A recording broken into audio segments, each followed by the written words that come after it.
রহমত পূর্ণ হোক প্রভাত আমার, তাহাজ্জুদ আর ফজরের অভ্যাস আছে যার, রহমত পূর্ণ প্রভাত হয় তার। আলহামদুলিল্লাহি রাব্বিল আলামিন ওয়াসসালাতু ওয়াসসালামু আলা সাইয়্যিদিল মুরসালিন আম্মা বা'দ ফাআউযু বিল্লাহি মিনাশ শাইতানির রাজীম বিসমিল্লাহির রহমানির রহিম। আসসালাতু ওয়াসসালামু আলাইকা ইয়া রাসূলুল্লাহ ওয়া আলা আলিকা ওয়া আসহাবিকা ইয়া হাবিবাল্লাহ।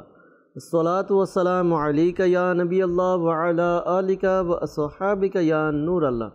প্রিয় ইসলামেরা মাদানী চ্যানেল দর্শকবৃন্দ, আলহামদুলিল্লাহ আরও একবার আপনাদের নিকট উপস্থিত হয়েছি মাদানী চ্যানেল বাংলার ধারাবাহিক অনুষ্ঠান রহমতপূর্ণ প্রভাত নিয়ে। দর্শকবৃন্দ, দূর দূরান্ত থেকে যেখান থেকে আমাদেরকে দেখছেন বা শুনছেন, আপনাদের সকলকে জানাই আন্তরিক শুভেচ্ছা ও অভিনন্দন।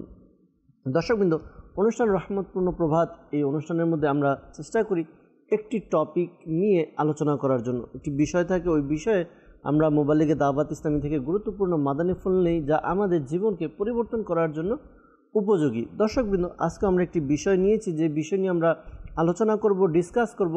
মোবাল্লিগে দাওয়াত ইসলামী আমাদের সাথে আছেন, ইনশাআল্লাহ তাআলা আমরা মোবাল্লিগে দাওয়াত ইসলামী থেকে আজকের বিষয়ের আলোচনা শ্রবণ করব।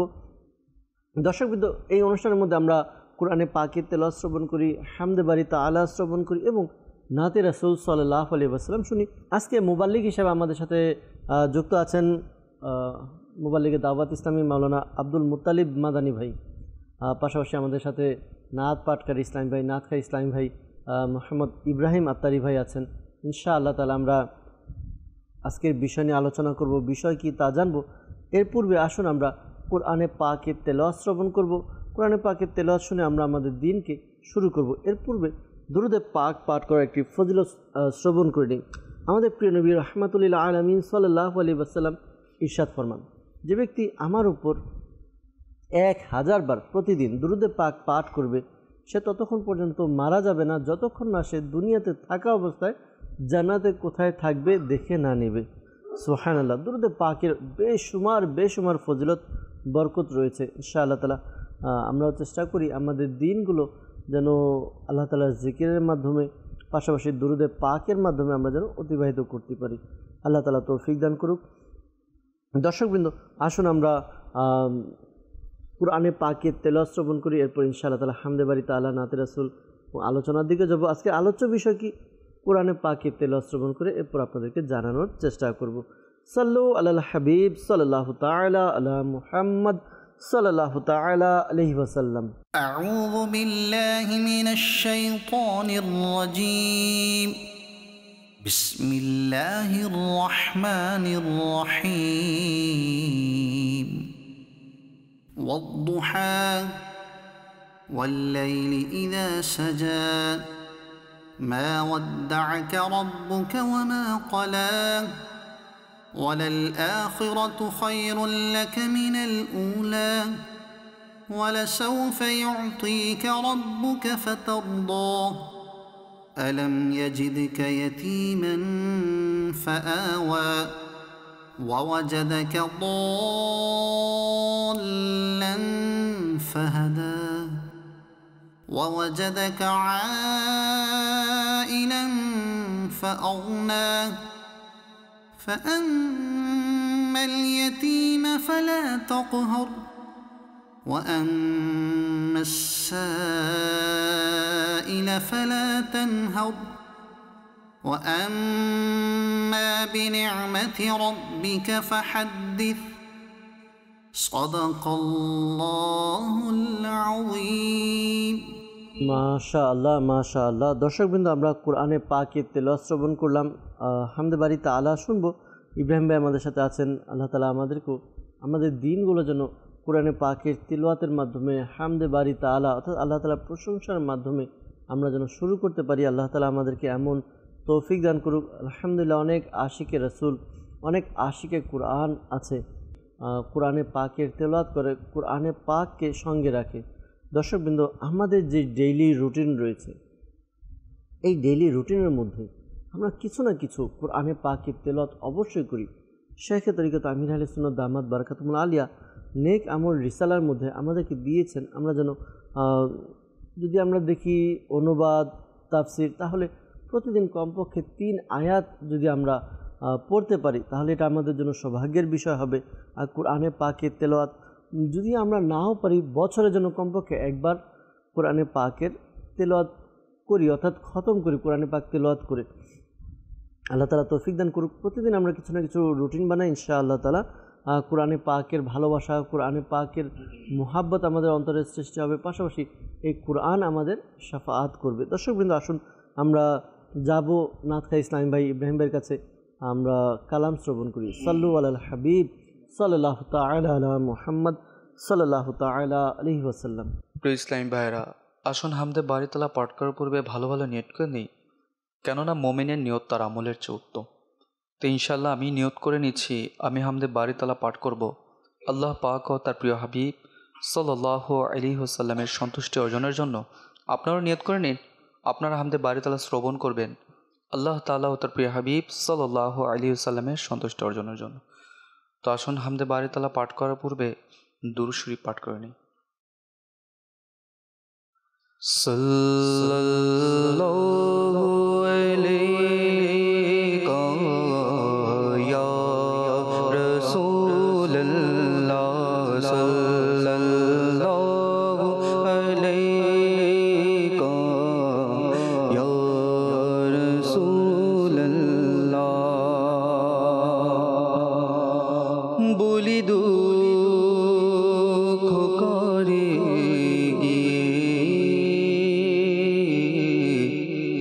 তুমি ছাড়া কে বুঝিবে, আমার বিরহ বেদনা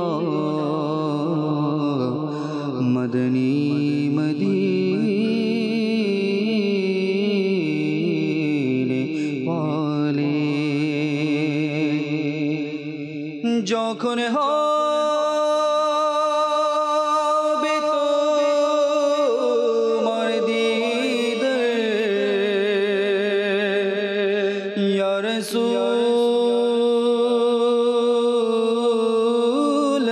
রাসূলুল্লাহ,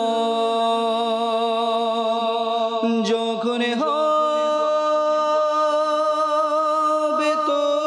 তোমার দিদার তখনই হবে আমার স্বপ্নে আসনা মদনী মদিনে ওয়ালে। সাল্লাল্লাহু আলাইকা ইয়া রাসূলুল্লাহ, সাল্লাল্লাহু আলাইকা ইয়া হাবিবাল্লাহ।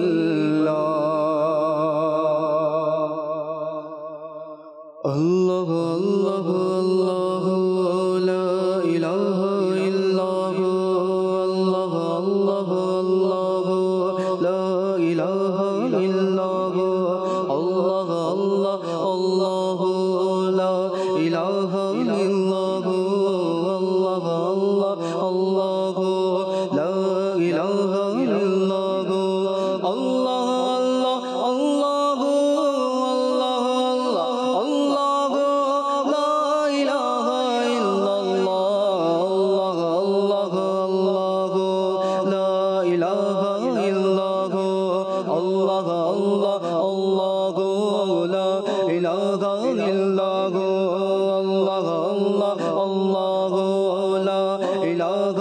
আল্লাহ আল্লাহ সর্বশক্তিমান বান্দার প্রতি দয়াবান, আল্লাহ সর্বশক্তিমান বান্দার প্রতি দয়াবান, বান্দার প্রতি দয়াবান। প্রিয় হাবিবি করলেন দান, প্রিয় হাবিবি করলেন দান, যিনি ইমানের জান। আল্লাহ আল্লাহ আল্লাহ লা ইলাহা ইল্লাহু, আল্লাহ আল্লাহ আল্লাহ লা ইলাহা ইল্লাহু, আল্লাহ আল্লাহ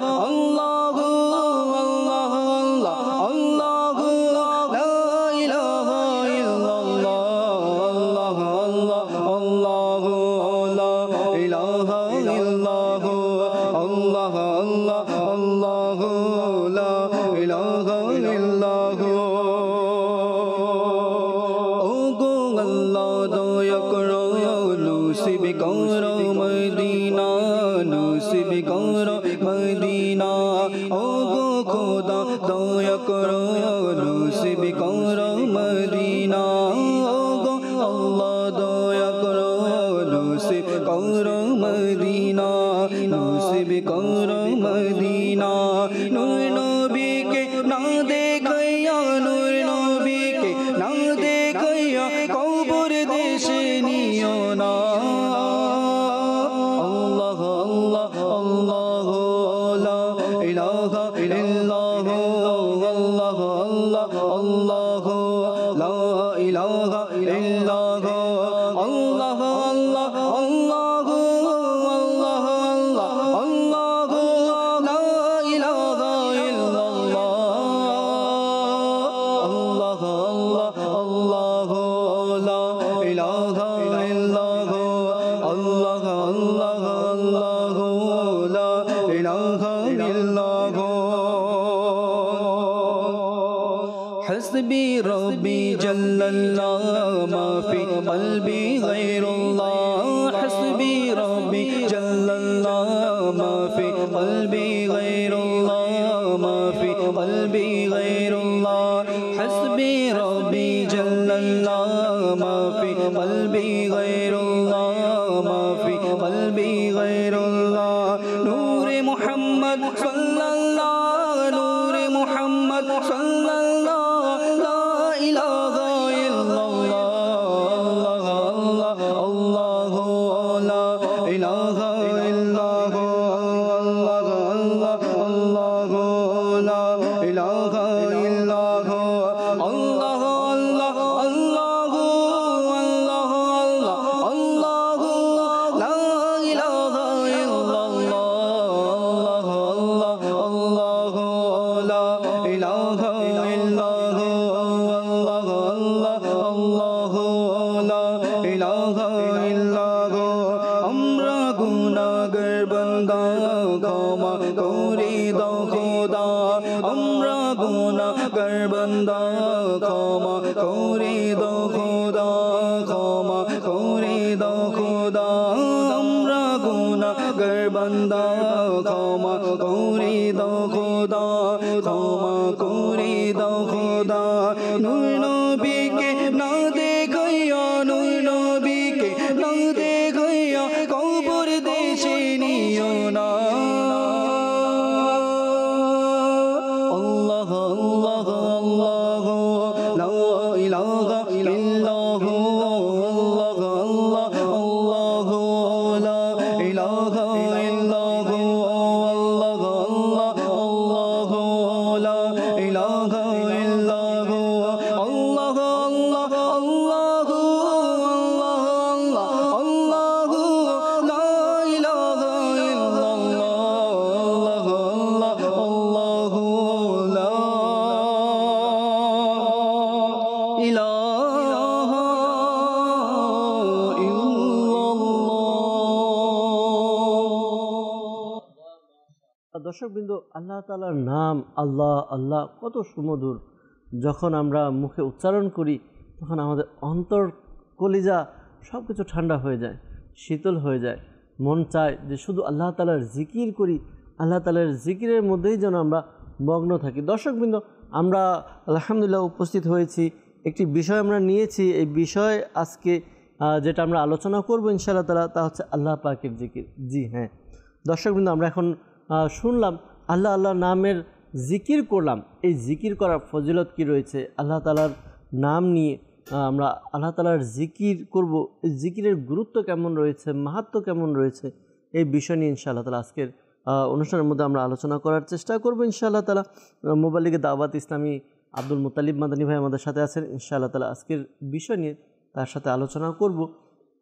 আব্দুল মুত্তালিব ভাই আজকের বিষয় সম্পর্কে শুনলেন যে আল্লাহ পাকের জিকির। তো জিকির বলতে, আল্লাহ পাকের জিকির বলতে জিকির ক্যাটাগরি বা জিকিরের ফজিলত কী রয়েছে, এই বিষয়গুলো নিয়ে আজকে আমরা আলোচনা করার চেষ্টা করব। যদি কিছু মাদানী ফুল আপনার পক্ষ থেকে চলে আসে। আলহামদুলিল্লাহি রাব্বিল আলামিন ওয়াসসালাতু ওয়াসসালামু আলা সাইয়্যিদিল মুরসালিন আম্মা বা'দ ফাআউযু বিল্লাহি মিনাশ শাইতানির রাজিম বিসমিল্লাহির রহমানির রহিম। জিকির সম্পর্কে আপনি বলেছেন যে জিকিরের তো অনেক ক্যাটাগরি রয়েছে, বিশেষত তাসাউফের যারা আছেন তারা তো এটাকে অনেক ক্যাটাগরি করেন। বিশেষত বিভিন্ন তরিকার যারা আছেন তারা সবক দিয়ে থাকেন যে প্রথমে তুমি এইভাবে জিকির করবে, পরবর্তীতে যখন স্টেপ বাই স্টেপ জিকিরের ধরন পরিবর্তন হতে থাকে। অনেক সময় আমরা বুঝে আসি না যে এরকমভাবে কিভাবে জিকির করে। আসলে প্রত্যেকটা বিষয়ের একটা শ্রেণী আছে, একটা ক্লাস আছে। আপনি যেমন যতক্ষণ পর্যন্ত ডাক্তারি পড়াশোনা না করবেন ততক্ষণ পর্যন্ত আপনার ডাক্তার কি জিনিস, ডাক্তারের কি কাজ রয়েছে ততক্ষণ পর্যন্ত আপনি বুঝতে পারবেন না। আবার যদি বলেন যে কেউ সরাসরি কিতাব পড়ে ডাক্তার হয়ে যাবেন, সেটাও সম্ভব না। অনুরূপভাবে শরীয় যে বিষয়গুলো রয়েছে, শরীয় বিষয়গুলো যতক্ষণ পর্যন্ত মাদ্রাসায় না যাবে ততক্ষণ পর্যন্ত শরীয়তে আসলে কি বিষয় বুঝে আসবে না যে শরীয়তের এটা জানার জন্য ক্লাস করা দরকার, এটার একটা বিষয় আছে বিভিন্ন। অনুরূপভাবে তাসাউফ একটা ক্লাস, তাসাউফে একটা জানার বিষয়। যতক্ষণ পর্যন্ত আপনি ওই সাবজেক্টের সাথে নিজেকে জড়িত না করবেন, সেই শিক্ষকদের থেকে আপনি শিক্ষা না অর্জন করবেন, ততক্ষণ পর্যন্ত এই বিষয়টা কি আসলে আপনার বোঝা অসম্ভব হয়ে যাবে। সুতরাং উলামায়ে কেরাম যারা আছেন, বিশেষত সুফি যারা আছেন, তারা যখন বিভিন্ন জিকির করে থাকেন আর সেটা শরীয়ত সম্মত, তো আমাদের উচিত সরাসরি কোনো কমেন্ট না করে বসা, বিষয়টাকে আগে জানা উচিত আমাদেরকে। আর আপনি জিকির বলেছেন, জিকিরের তো শাব্দিক অর্থ হচ্ছে স্মরণ, আর জিক্রুল্লাহ মানে হচ্ছে আল্লাহর স্মরণ। আল্লাহ পাক কোরআনে পাকের মধ্যে এই জিকির শব্দটাকে কয়েক অর্থে ব্যবহার করেছেন। যেমন যদি আমরা দেখি, আল্লাহ পাক ইরশাদ করেছেন বিসমিল্লাহির রহমানির রহিম, ইন্না নাহনু নাযালনা যিকরা ওয়া ইন্না লাহু লাহাফিজুন, যে আমি জিকির নাজিল করেছি। এখানে জিকির দ্বারা আল্লাহ তাআলা কোরআনে পাককে বুঝিয়েছেন। আবার যদি আমরা দেখি যে আল্লাহ তাআলা ইরশাদ করেছেন ফাসআলু আহলা যিকরি ইন কুনতুম লা তা'লামুন, এখানে জিকির দ্বারা আল্লাহ তাআলা আবার ইলম বুঝিয়েছেন যে ইলমওয়ালা যারা আছেন, অর্থাৎ জ্ঞানী যারা আছেন তাদের নিকট প্রশ্ন করো। আবার আমরা যদি দেখি কোরআনে পাকের মধ্যে অসংখ্য জায়গায় জিক্রুল্লাহ সেই শব্দটিরও ব্যবহার রয়েছে। বিশেষত যদি আমরা দেখি যে আল্লাযীনা আমানু ওয়া তাতমাইন্নু কুলুবুহুম বিযিকরিল্লাহ আলা বিযিকরিল্লাহি তাতমাইন্নুল কুলুব, যে যারা ঈমান এনেছে এবং আল্লাহর জিকিরের মাধ্যমে যাদের কলব প্রশান্তিময় হয়েছে, শান্ত হয়েছে, তো আলা তোমরা শুনে রাখো, বিযিকরিল্লাহি তাতমাইন্নুল কুলুব, আল্লাহর জিকিরের মাধ্যমে মূলত অন্তর প্রশান্তি হয়।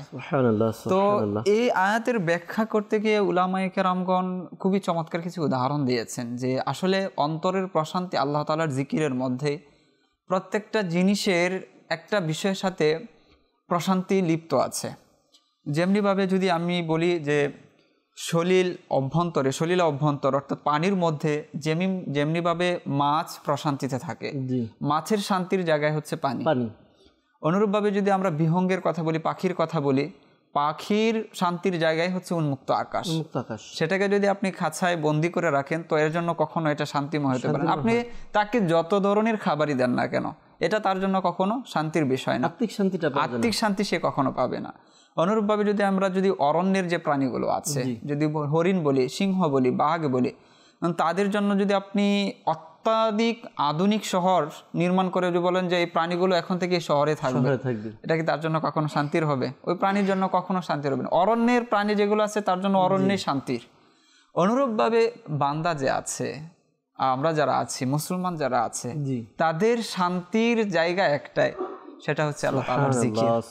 তো অনুরূপভাবে প্রত্যেকটা জিনিসের যে শান্তির জায়গাটা আছে, আপনি যদি শান্তি খুঁজতে চান তাহলে তাআলার যে আল্লাহ তাআলা বলেছেন আলা জেনে রাখো বিযিকরিল্লাহি তাতমাইন্নুল কুলুব, আল্লাহ তাআলার জিকিরের মধ্যেই বান্দার শান্তি রয়েছে। আর এটা কেনই বা হবে না? যখন বান্দা আল্লাহ তাআলার জিকির করতে থাকবে, আল্লাহ তাআলার পরিচয় লাভ করতে থাকবে, আল্লাহকে চিনতে থাকবে, জানতে থাকবে, তখন বান্দা স্টেপ বাই স্টেপ সামনে অগ্রসর হতে থাকবে। মাঝে মাঝে যখন বড়দের সাথে কথা বলি তখন মন বড় হয়ে যায়, অনেক সময় চিন্তার মধ্যে থাকি, তখন আসলে ধৈর্যের পরিধি বা চিন্তা ভাবনার পরিধি বেড়ে যায়, কারণ তারা আসলে ওই বিষয়গুলো ফেস করতে করতে একটা অভিজ্ঞতায় পৌঁছে যায়। তো আসলে বুঝে আসে যে দুনিয়ায় যে যত বড়ই হোক না কেন, যত কিছুই বান্দার কাছে থাকুক না কেন, তার সাথে টেনশন আসবেই, তার কাছে টেনশন আসবে, দুশ্চিন্তা আসবে, দুনিয়ার যে ঝামেলাগুলো আছে এগুলো আসবেই, এবং যে যত বড় তার কাছে বিপদ, এই ঝামেলা তত বড় আকারে টেনশনগুলো বেশি আসে। তো তারাই এগুলোকে মোকাবেলা করতে পারে, এই টেনশন এগুলোর ওভারকাম করে চলতে পারে যারা প্রকৃতপক্ষে আল্লাহ তাআলার জিকিরের মধ্যে মশগুল রয়েছে। কেন যখন বান্দা আল্লাহ তাআলার জিকিরের মধ্যে মশগুল থাকে, আল্লাহ তাআলার প্রতি একটা ভরসা থাকে, তখন সে জানে যে আমার এই যে বিপদ এসেছে এটা আল্লাহ তাআলার একটা পরীক্ষা, এটা আল্লাহ তাআলার পক্ষ থেকে এসেছে। আর আল্লাহ তাআলা তো বলেই দিয়েছেন যে লা ইউকাল্লিফুল্লাহু নাফসান ইল্লা উসআহা, যে আল্লাহ তাআলা বান্দার উপর তার সহ্য ক্ষমতার বাইরে কোনো বিষয় চাপিয়ে দিবেন না। অর্থাৎ আমি যতটুকু লোড নিতে পারবো আল্লাহ তাআলার পক্ষ থেকে আমার জন্য পরীক্ষা ততটুকুই আসবে। এমন নয় যে এই পরীক্ষায় আমি ধ্বংস হয়ে যাব, এমনটা তো হতে পারে না। তো তখন ওই আল্লাহ তাআলার উপর ভরসার বিষয়টা, জিকিরের মাধ্যমে যে প্রশান্তির বিষয়টা, এই বিষয়টা পাওয়া যায়। আসলে বাস্তবিকই যে বিষয়গুলো আপনি তুলে ধরলেন, বিশেষ করে আল্লাহ তাআলার জিকিরের ব্যাপারে খুবই গুরুত্বপূর্ণ একটি বিষয়। আর আল্লাহ তাআলার জিকিরের মধ্যে আজকাল আমরা মনের প্রশান্তি খুঁজি, বিভিন্ন জায়গায় গিয়ে বিভিন্ন ধরন অ্যাপ্লাই করে আমি প্রশান্তি খুঁজি। আমি টেনশন নেই এরকম লোক আমার মনে হয় না যে পাওয়া যাবে। টেনশন ছাড়া, যে টেনশন নেই, কোনো টেনশন নেই, একেবারে সুখী মানুষ। তো টেনশন অবশ্যই জীবনের একটা অংশ, টেনশন চিন্তাভাবনা বা টেনশন করা। তো এই টেনশন থেকে উত্তরণের জন্য বা টেনশন যেন না থাকে, কমে যায়, টেনশন কমার জন্য সবচেয়ে বড় যেই বিষয় আমল সেটা হচ্ছে জিকির করা। অনেক দর্শকবৃন্দ এটা মেনে নেবে যে যখন আল্লাহ তাআলার জিকির করি, জিকির করতে থাকি, জিকিরে মগ্ন থাকি, তখন দেখা যায় আমার অন্তর থেকে অনেক বড় বোঝা আস্তে আস্তে হালকা হচ্ছে। আর এটাই যেটা আমাদের আব্দুল মুতালিব ভাই বললেন যে আল্লাহ তাআলার জিকিরের মধ্যেই প্রশান্তি রয়েছে। দর্শকবৃন্দ আরও আলোচনাও করবো ইনশাআল্লাহ তাআলা, যাবো আমরা, সময় দিব আমাদের ইব্রাহিম ভাইকে, নাতে রাসূল সাল্লাল্লাহু আলাইহি ওয়াসাল্লাম শুনবো, এরপর ইনশাআল্লাহ তাআলা আবারও আলোচনায় ফিরে আসবো। আল্লাহ তাআলার জিকিরের ফজিলত শুনবো, আমাদের বুজুর্গানে দিন তারা কিভাবে জিকির করতেন, জিকিরটা তাদের জীবনের মধ্যে কিভাবে নিয়েছেন, ইনশাআল্লাহ তাআলা এই বিষয়গুলো নিয়ে আলোচনা করার চেষ্টা করব। যে ইব্রাহিম ভাইয়ের কাছে অনুরোধ করবো একটি নাতে রাসূল সাল্লাল্লাহু আলাইহি ওয়াসাল্লাম আমাদেরকে শুনিয়ে দিতে।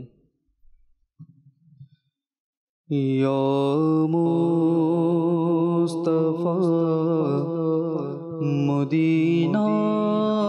মদিনায় আশার অনুমতি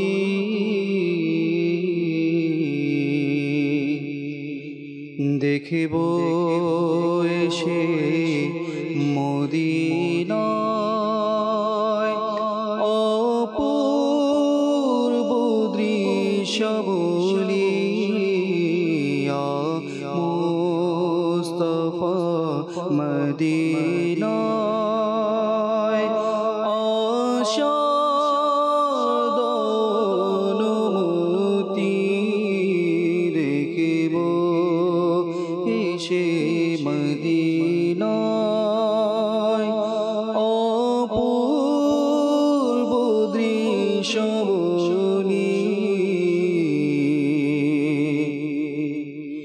মদিনা আবারি দেখা রমজানে মোরে কিবা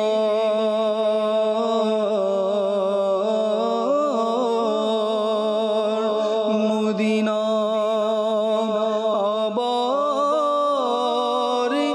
দেখা রমজানে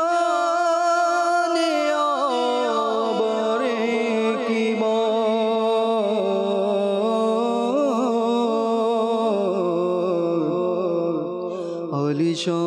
আলিশানদারি মেহমানাকা আলিশানদারি মেহমান বানানা প্রিয় নবী মুস্তাফা মদিনা আশাদ অনুমতি দেখিব এসে মদিনায় অপূর্ব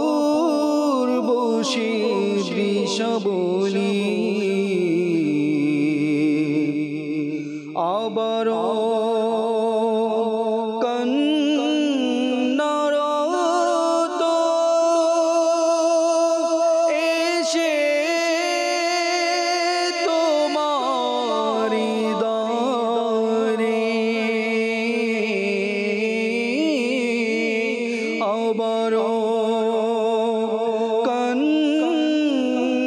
কান্নারত এসে তোমারি দারে প্রিয় নবী তোমারে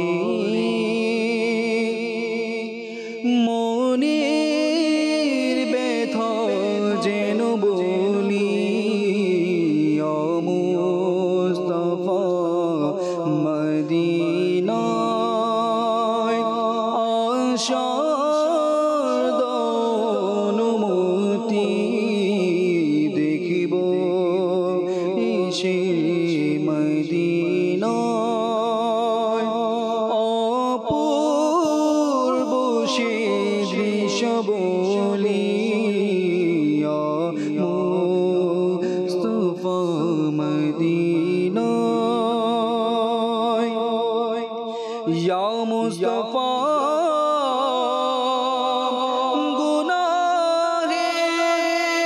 গুনাহের অভার যেন ছুটে যায়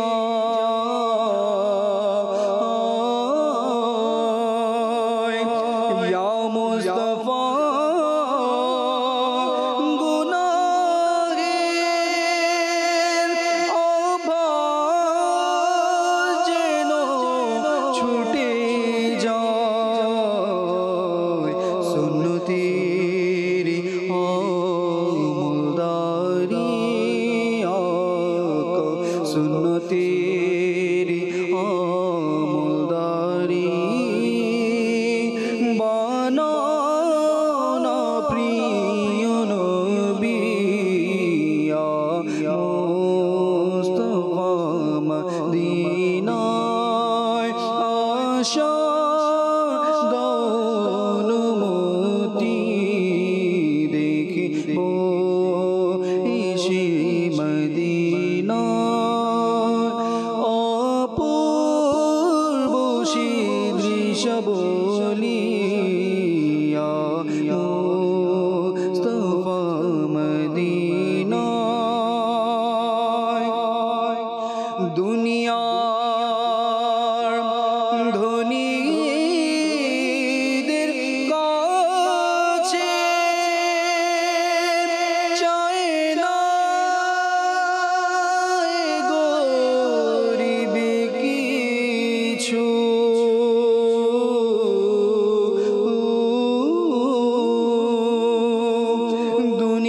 দুনিয়ার ধনীদের কাছে চায় না কিছু এই গরিব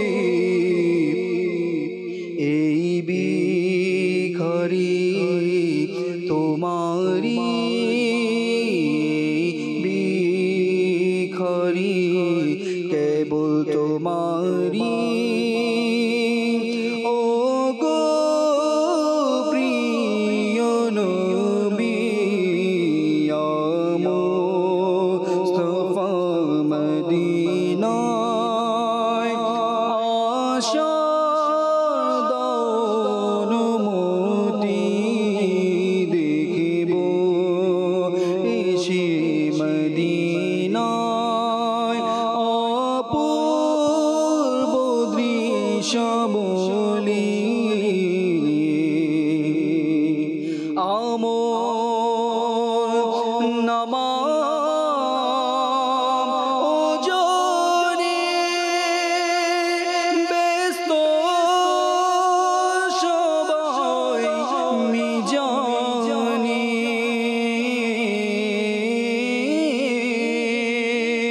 আমল নামা ওজনে ব্যস্ত সবাই মিজানে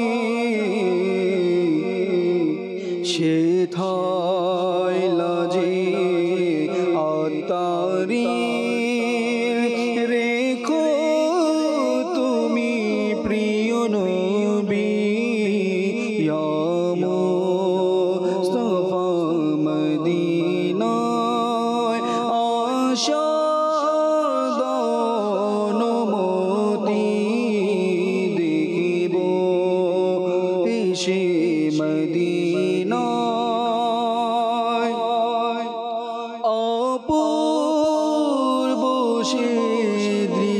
বলি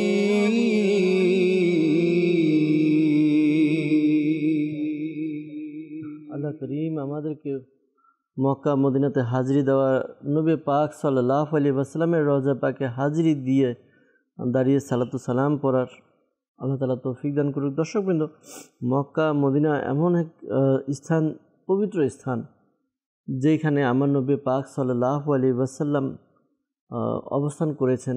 মক্কা মদিনা এমন জায়গা, যে জায়গায় আল্লাহ তাআলার পাক কালাম কোরআনে পাক নাজিল হয়েছে। বরকতময় ওই ভূমি, আল্লাহ করিম বারবার ওই ভূমিতে যাওয়ার থাকার তৌফিক দান করুক। দর্শকবৃন্দ, আমরা আলোচনা করছিলাম আল্লাহ তাআলার জিকির নিয়ে। কিছু বিষয় আমরা আপনাদের নিকট তুলে ধরার চেষ্টা করেছি। জিকির সম্পর্কে আরও কিছু তথ্য, আরও কিছু বিষয় আমরা জানবো আব্দুল মুতালিব ভাই থেকে। জি আব্দুল মুতালিব ভাই। আল্লাহ পাক কোরআনে পাকের মধ্যে যে আমাদেরকে পুরস্কৃত করবেন, আল্লাহ পাক তো অসংখ্য জায়গায় এই পুরস্কারের কথা বলেছেন বিভিন্নভাবে। আল্লাহ তাআলা ইরশাদ করেছেন, ফাযকুরুনি আযকুরকুম আল্লাহু আকবার, ওয়াশকুরুলি ওয়ালা তাকফুরুন। আল্লাহু আকবার। যে তোমরা আমাকে স্মরণ করো, আমিও তোমাদের স্মরণ করব। ওয়াশকুরুলি, আমার শুকরিয়া আদায় করো, আমার যে শুকরিয়া যেটা রয়েছে, নিয়ামত যেটা রয়েছে, এটাকে তোমরা কি করো, অস্বীকার করিও না। তো এই আয়াতের ব্যাখ্যায় হুজুর সাল্লাল্লাহু আলাইহি সাল্লাম নিজেই করেছেন যে ফাযকুরুনি আসলে কি রয়েছে। হুজুর সাল্লাল্লাহু আলাইহি সাল্লাম ইরশাদ করেন, ফাযকুরি এর অর্থই হলো, হে বান্দারা, তোমরা আল্লাহ তাআলাকে স্মরণ করো ইবাদতের মাধ্যমে। আল্লাহু আকবার। আর আল্লাহ তাআলা তোমাদেরকে স্মরণ করবেন, সেটা হচ্ছে তোমাদেরকে ক্ষমা করার মাধ্যমে আল্লাহ তাআলা তোমাদেরকে স্মরণ করবেন। যে এই ব্যাপারে তো আল্লাহ এখানে তো স্পষ্ট হয়ে গেল যে আল্লাহ তাআলাকে স্মরণ আসলে কিভাবে করব, সেটা হচ্ছে ইবাদতের মাধ্যমে। এইখানে একটা বিষয় স্পষ্ট আর একটু হওয়া দরকার, যেহেতু এখানে ব্যাখ্যা হুজুর সাল্লাল্লাহু আলাইহি ওয়াসাল্লামের কাছ থেকে এসেছে। অনেকে বলতে শোনা যে বাস জিকির করলে হবে, ইবাদত যা আছে এটার প্রয়োজন নেই, নামাজের প্রয়োজন নেই, রোজার প্রয়োজন নেই, হজের প্রয়োজন নেই, বাস জিকির। এখন জিকির আসলে কি? জিকির তো নামাজ জিকির, রোজা জিকির, হজ জিকির, যাকাত জিকির, এটা তো উলামায়ে কেরামগণ বর্ণনা করেছেন। কিন্তু বিশেষভাবে নামাজের ব্যাপারও রয়েছে। আমরা যদি দেখি যে অন্যত্র আল্লাহ তাআলা ইরশাদ করেছেন, উতলু মা উহিয়া ইলাইকা মিনাল কিতাবি ওয়া আকিমিস সালাহ ইন্নাস সালাতা তানহা আনিল ফাহশাই ওয়াল মুনকার ওয়া লাযিকরুল্লাহি আকবার। আল্লাহু আকবার। যে আপনার উপর যা নাজিল হয়েছে আপনি সেটা কি করেন, তেলাওয়াত করেন এবং নামাজ আদায় করেন। কেননা নামাজ সকল অশ্লীল গর্হিত কাজ থেকে মানুষকে কি করে, বিরত রাখে। অতঃপর আল্লাহ তাআলা বলেছেন যে আল্লাহ তাআলার জিকির যেটা রয়েছে এটাই হচ্ছে সর্বশ্রেষ্ঠ। অর্থাৎ নামাজের সাথে জিকিরকে কি করা, অ্যাড করে মিলিয়ে দিয়েছেন আল্লাহ পাক। সুতরাং এখন যদি কেউ এভাবে বলে যে জিকির করলে হয়ে যাবে, নামাজ পড়ার দরকার নেই, এখানে বোঝার বিষয় আছে। হয়তোবা আমাদের একটা বোঝার মিসকনসেপ্ট এটা। আমরা শুরুতে আপনি বলেছেন জিকির মানে স্মরণ করা, আলোচনা করা। এখন আমরা আল্লাহ তাআলার জিকির এমন নয় যে শুধু আল্লাহ আল্লাহ ডাকলাম এটাই জিকির। হ্যাঁ, এটা জিকির, শুধু এটাই জিকির না। এখন কথা হচ্ছে যে আলোচনা করা। এখন আলোচনার কয়েকটা মাধ্যম থাকে না। এক হচ্ছে যে তার চর্চা করছি। এখন কথা হচ্ছে যে আমরা যে নামাজ পড়ি এটাও আল্লাহ তাআলাকে স্মরণ করি। আমরা হজ করি, যাকাত দিই, যা করি আল্লাহ তাআলাকে স্মরণ করি। স্মরণটা তো আসছে, আর স্মরণটাই হচ্ছে জিকির করা। তার মানে ওই জিকিরের মধ্যে আমি যা কিছু আল্লাহ তাআলার জন্য করব, আল্লাহ তাআলার জন্য যা কিছু করব তাই হচ্ছে আল্লাহ তাআলার জিকির। এটা হোক আমি আল্লাহ তাআলার যে জাতি নাম, গুণবাচক নাম, এগুলো দিয়ে হোক, বা আমার কার্যক্রমের মাধ্যমে হোক। এমন না যে আমাকে মুখে উচ্চারণ করেই এটাই জিকির করতে হবে, এরকম না। আমরা আমাদের কার্যক্রম দ্বারা আমরা জিকির করতে পারি। অর্থাৎ জিকিরটা বিল ফেলও হতে পারে, বিল আমাদের জবান দ্বারাও হতে পারে। সবগুলোই জিকিরের মধ্যে। জিকিরের যে পরিধি আছে এটা তো অনেক ব্যাপক আছে। ইনশাআল্লাহ সম্ভব হলে ওইদিকে যাব। বিষয়টা প্রথমত আসছে যে এখানে হুজুর সাল্লাল্লাহু আলাইহি ওয়াসাল্লাম ব্যাখ্যা করে দিয়েছেন। তো ব্যাখ্যাটা আসলে কি, এখন ব্যক্তি ব্যাখ্যা কি করছে সেটা দেখবো নাকি হুজুর সাল্লাল্লাহু আলাইহি ওয়াসাল্লাম যে ব্যাখ্যা করেছেন সেটা আমরা দেখব। এবং ইবাদত বলতে আমরা কিন্তু নামাজ, হজ, রোজা, এই যে বিষয়গুলো রয়েছে এগুলোকে বোঝায়। এখন নামাজ রোজা বাদ দিয়ে যদি বলে যে শুধু জিকির, তো এটা কখনোই অ্যাকসেপ্টেবল না, গ্রহণযোগ্য না। এমনকি হুজুর সাল্লাল্লাহু আলাইহি ওয়াসাল্লামকে আল্লাহ পাক ইরশাদ করেছেন, ওয়ালা তুতি' মান আগফালনা আন যিকরিনা ওয়াত্তাবা হাওয়াহু ওয়া কানা আমরুহু ফুরাতা, যে আপনি ওই সকল ব্যক্তিদের অনুসরণ করবেন না যারা আমার জিকির থেকে গাফিল। আর জিকির এখানে কি বোঝানো হয়েছে, নামাজ, আমরা বুঝতে পারছি। তো কখনোই ওই সকল ব্যক্তিদেরকে আমাদের কি করা যাবে না, অনুসরণ করাই যাবে না। এটা আমাদেরকে একটু দেখার বিষয়। আর এই আয়াতের ব্যাখ্যায় বেশ কিছু তাফসির এসেছে, ফাযকুরুনি আযকুরুকুম। যেমন হাদিসে কুদসির মধ্যে এসেছে যে যখন আল্লাহ পাককে বান্দা স্মরণ করে, বান্দা আল্লাহ পাককে যেভাবে স্মরণ করে, আল্লাহ পাকের ব্যাপারে যে ধারণা রাখে, আল্লাহ পাক বান্দার জন্য অনুরূপভাবে আছে, অনুরূপ তার ধারণা স্বরূপ। এখন আল্লাহ পাককে আমরা যেভাবে, আল্লাহ পাক রহমান দয়ালু আমরা জানি, রহিম আল্লাহ পাক গফফার। তো আল্লাহ পাক কি করবেন, আমাদেরকে ক্ষমা করবেন, আল্লাহ পাক আমাদেরকে দয়া করবেন, রহম করবেন, রহমত নাজিল করবেন। আল্লাহ তাআলার প্রতি আমাদের ধারণা যেমন হবে, আমাদের রেজাল্টও আমরা ঠিক ওরকম পাবো। যদি আমরা রহমান ভাবি যে আল্লাহ তাআলা রহমান রহিম, তাহলে আল্লাহ তাআলা আমাদের জন্য রহমান রহিম। আর যদি এই ভাবি কহার, আমাদের জন্য ওরকমই হবে। এটা তো আল্লাহ অস্বীকার করার কোনো সুযোগ নেই যে আল্লাহ পাক কহার, সেটাও ঠিক আছে। তবে এই যে কহার, সেটার তো একটা ব্যাখ্যা বিশ্লেষণ আছে। আচ্ছা, অতঃপর এই হাদিসের পরবর্তীত অংশ যদি দেখি যে যখন আল্লাহ পাককে বান্দা স্মরণ করে, যদি বান্দা আল্লাহ পাককে একাকী স্মরণ করে তো আল্লাহ পাক তাকে একাকী স্মরণ করে। আর যদি বান্দা আল্লাহ পাককে কোনো অনুষ্ঠানে জামায়াতবদ্ধ হয়ে একত্রিত হয়ে আল্লাহ পাককে স্মরণ করে, তো আল্লাহ পাক এর চেয়ে উত্তম কোনো অনুষ্ঠানে তাকে নিয়ে কি করেন, চর্চা করেন। কোনো বান্দা যখন আল্লাহ পাকের দিকে এক বিঘত অর্ধ হাত অগ্রসর হয়, তো আল্লাহ তাআলা বলেন আমি তার জন্য এক হাত অগ্রসর হই। আর যখন কোনো বান্দা এক হাত হয়, তখন আল্লাহ তাআলা দুই হাত অগ্রসর হন। আর যদি কোনো বান্দা আল্লাহ পাকের দিকে এগোয়, হেঁটে চলে, তো আল্লাহ পাক তার দিকে দৌড়ে এসে। এটা তো উদাহরণস্বরূপ, দুনিয়াবি একটা উদাহরণস্বরূপ। তো এই জিকির করার, আল্লাহকে স্মরণ করার, আল্লাহ পাকের দিকে এগিয়ে যাওয়ার, এই হচ্ছে ফজিলত। হুজুর সাল্লাল্লাহু আলাইহি ওয়াসাল্লাম ইরশাদ করেছেন যে বান্দার অন্তরে দুইটা কক্ষ আছে। দুইটা কক্ষ আছে বান্দার অন্তরে। একটা কক্ষের মধ্যে ফেরেশতা বসবাস করে, আরেক কক্ষের মধ্যে শয়তান বসবাস করে। তো যখন বান্দা আল্লাহ পাকের জিকির করতে থাকে, আর আল্লাহ পাকের নাম, এর জালালিয়াত, এর মাহাত্ম্য, এর মর্যাদা অনেক বেশি, তো এই নাম যখন জিকির করে তখন শয়তান আর বরদাস্ত করতে পারে না, তখন সেই কক্ষ থেকে পালিয়ে, দরজা বন্ধ করে সে পালিয়ে যায়। আর যখনই বান্দা গাফিল হয়ে যায়, জিকির বন্ধ করে দেয়, তখন শয়তান আবার সেখানে আসে, সেই ঘরের মধ্যে, এবং তার মুখ অন্তরের মধ্যে ঢুকিয়ে সে বান্দাকে কুমন্ত্রণা দিতে থাকে। তো জিকিরের ফজিলত রয়েছে। আমরা যদি উতলু মা ওহিয়া ইলাইকা মিনাল কিতাব এর ব্যাপারেও যদি দেখি, তো এখানেও বেশ কিছু ফজিলতের কথা বর্ণনা করা হয়েছে। হুজুর সাল্লাল্লাহু আলাইহি ওয়াসাল্লাম একদা সাহাবায়ে কেরামদের উদ্দেশ্য করে বলেন যে আমি কি তোমাদেরকে এমন বিষয়ের কথা বলবো না যেটা তোমাদের স্বর্ণ মুদ্রা দান করার চেয়ে অধিক উত্তম, এমনকি যে রণক্ষেত্রে শত্রু দমনের চেয়ে ওটা উত্তম। তখন সাহাবায়ে কেরাম জিজ্ঞেস করেন, ইয়া রাসূলুল্লাহ, সেই বিষয়টা কি? তখন হুজুর সাল্লাল্লাহু আলাইহি ওয়াসাল্লাম ইরশাদ করলেন, সেটা হচ্ছে আল্লাহর জিকির। সুবহানাল্লাহ।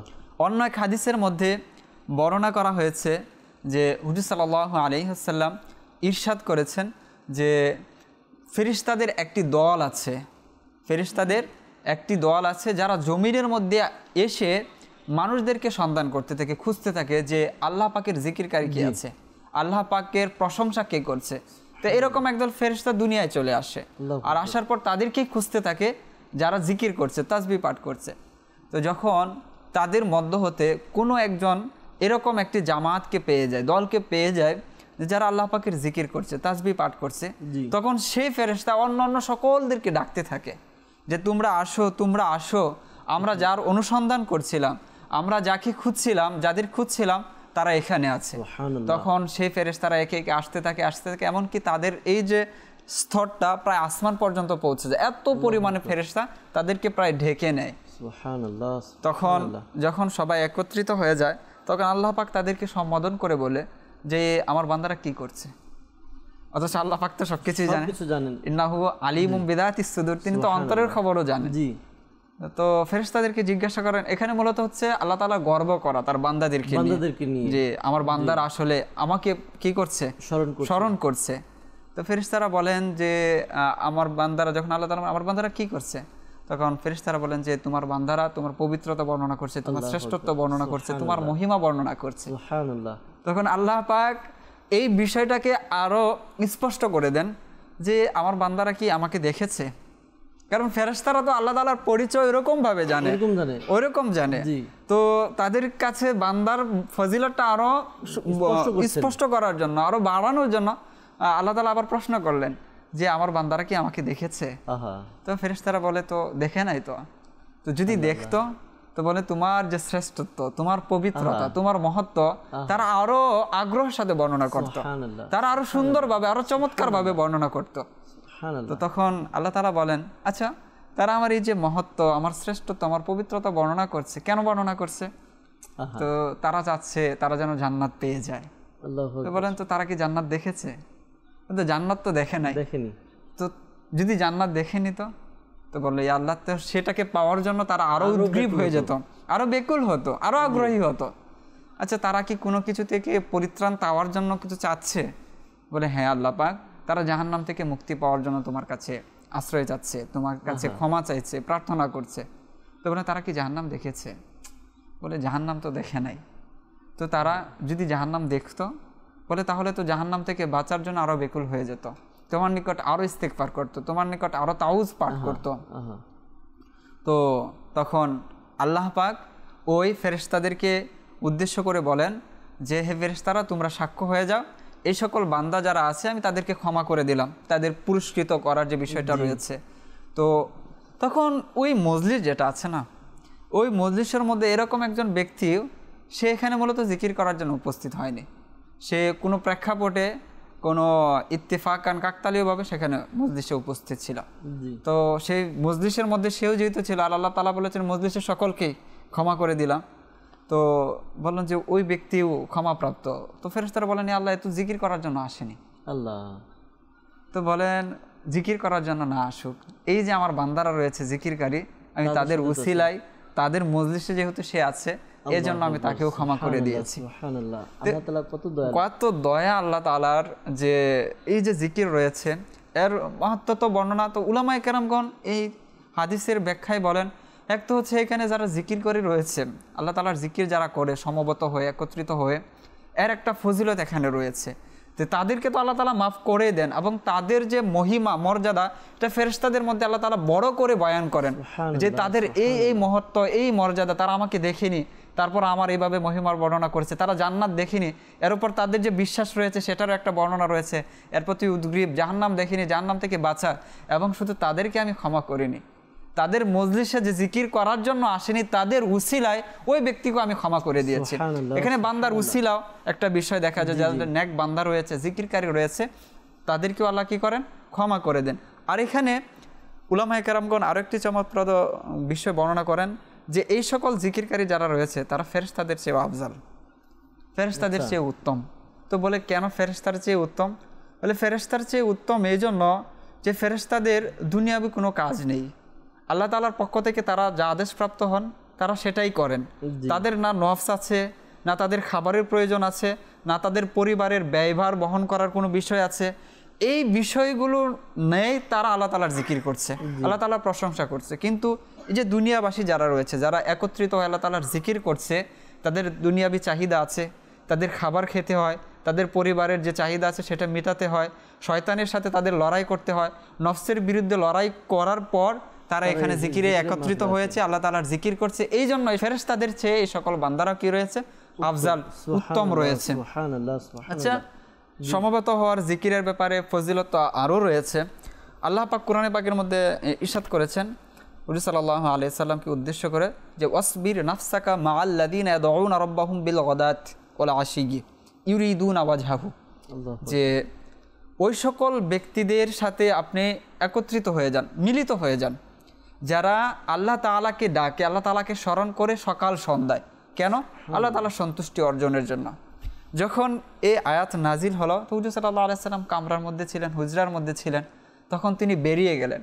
তো বেরিয়ে এসে তিনি দেখতে পেলেন যে কিছু মানুষ যাদের চুলগুলো ছিল এলোমেলো, যাদের চেহারা শুকনো ছিল, শরীরে যে কাপড় ছিল মামুলি সামান্য কাপড় ছিল, কারো কারো গায়ে একটি মাত্র কাপড়, তারা জিকির করছে।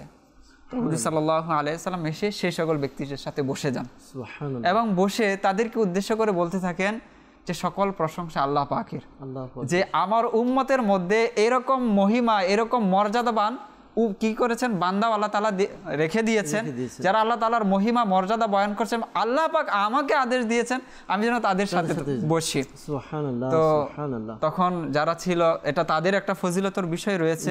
সুতরাং এখানে যে সমবেত হয়ে জিকির করা, আল্লাহ তাআলার জিকির করা, এটার একটা ফজিলত যে আল্লাহ পাকের রাসূল সাল্লাল্লাহু আলাইহি সাল্লাম সেখানে গিয়েছেন এবং আল্লাহ পাকের শুকরিয়া আদায় করেছেন এবং বলেছেন যে আমার উম্মতের মধ্যে কি রয়েছে, এরকম বান্দাও রয়েছেন যাদের সাথে বসার জন্য আল্লাহ পাক আমাকে আদেশ করেছেন। আর আমরা যদি দাওয়াত ইসলামীকেও দেখি, দাওয়াত ইসলামের মধ্যে কিন্তু এই বিষয়টা খুবই চমৎকারভাবে পাওয়া যায়। যে কোনো মসজিদ বলি, যে কোনো ইজতেমা বলি, বিশেষ করে সাপ্তাহিক ইজতেমা যেটা রয়েছে সেখানে জিকিরের এক বিশেষ ব্যবস্থা রয়েছে।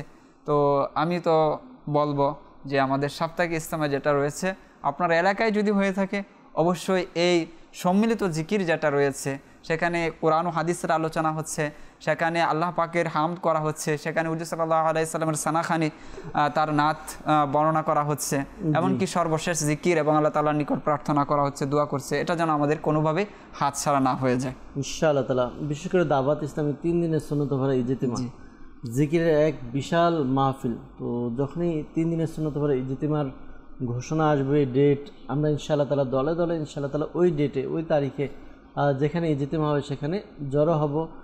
এটার উপকার কি আমরা একটু আগেই শুনলাম আব্দুল মুতালিব ভাই থেকে, যে যেখানে একত্রিত হয়ে আল্লাহ তাআলার জিকির করা হয়, আর যদি কেউ আছে যারা জিকির করেনি এমনি এসেছে, আল্লাহ তাআলা ওই জিকিরকারীর ওসিলায় ওই সকল ব্যক্তিদেরকেও ক্ষমা করে দেন যারা জিকিরের উদ্দেশ্যে আসেনি দেখার জন্য বা কি হচ্ছে এই জন্য।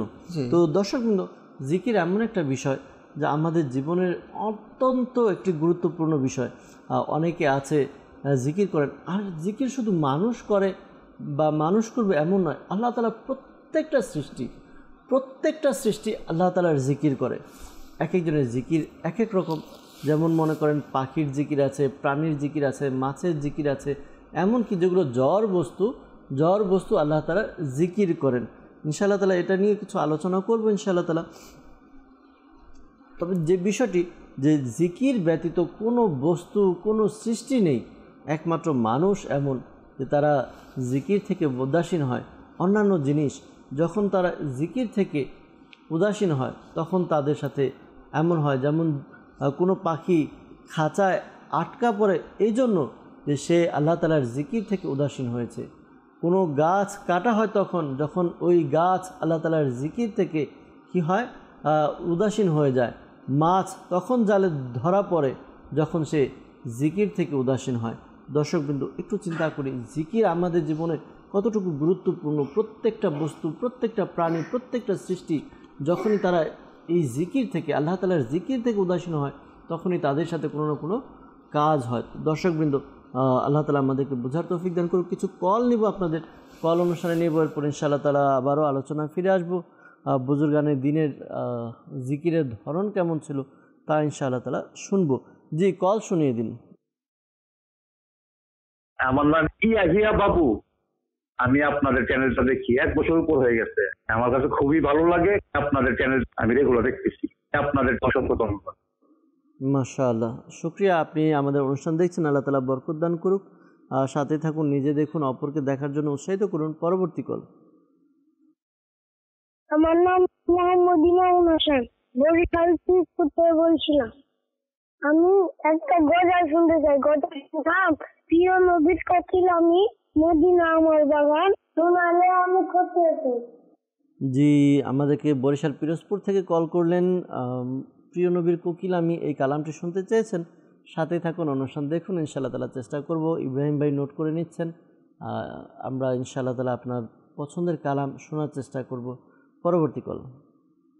আমার নাম সাইকুল, মাদানী চ্যানেল আমার খুব ভালো লাগে, সবসময় আমি দেখি। টিভি সাইডে আমাদের সবাই মাদানী চ্যানেলই আমরা দেখি। আমি দোয়া চাইবো সবার কাছে, আল্লাহ তাআলা কবুল করুক, আল্লাহ তাআলা বরকত দান করুক, আল্লাহ তাআলা আমাদেরকে আল্লাহ তাআলার জিকিরের মধ্যে সব সময় সর্বদা মশগুল রাখুক ইনশাআল্লাহ তাআলা।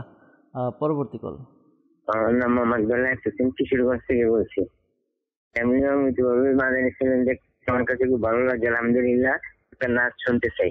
কি যে মহান তোমার দরবার, কি যে মহান তোমার দরবার। কিশোরগঞ্জ থেকে কল করলেন, এই কালামটি শুনতে চেয়েছেন ইনশাআল্লাহ তাআলা। চেষ্টা করব, সাথে থাকুন। আর কয়েকটি কল নিই ইনশাআল্লাহ তাআলা। জি, কল শুনিয়ে দিন। মোহাম্মদ জাহিদুল ইসলাম।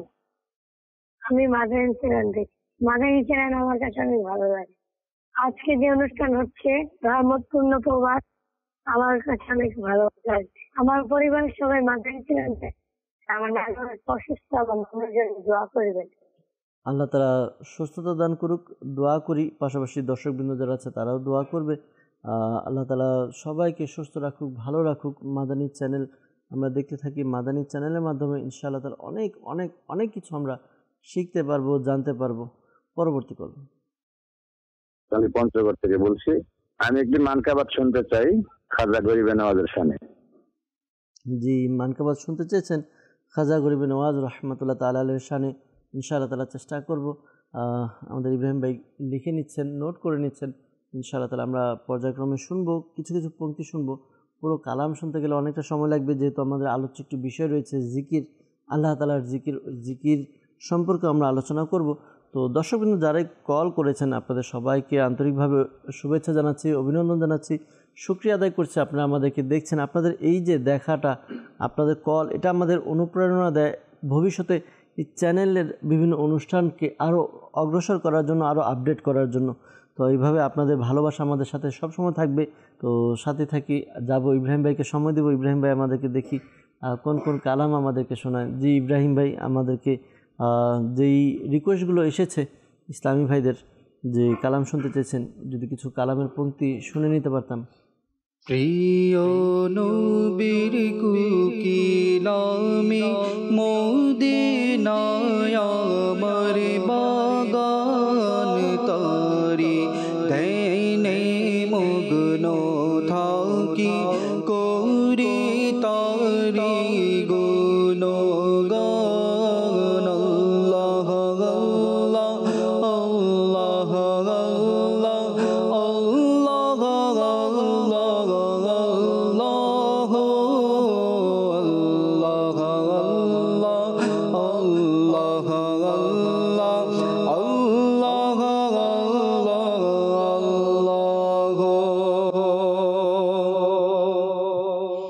সেই বাগানে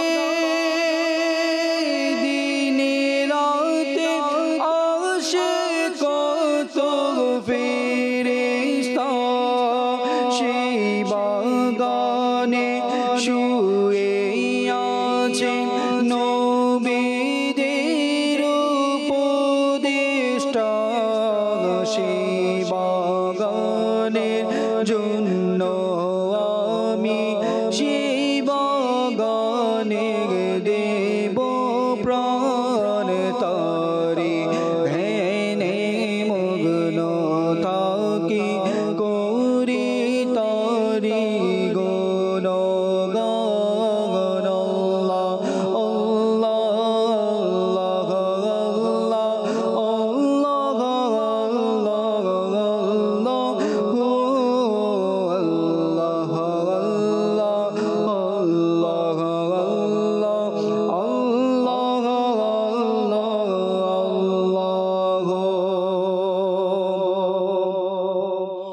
কি যে মোহন তোমার দরবার, হে রাসূলে আরবি তোমার দরবার, দয়ার ভান্ডার রাসূলে আরবি।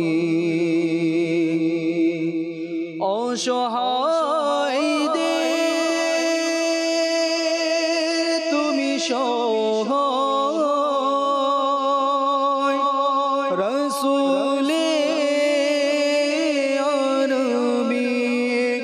অসহায়দের তুমি সহায়, রাসূলে আরবি। দুঃখীদের প্রতি তুমি উদার,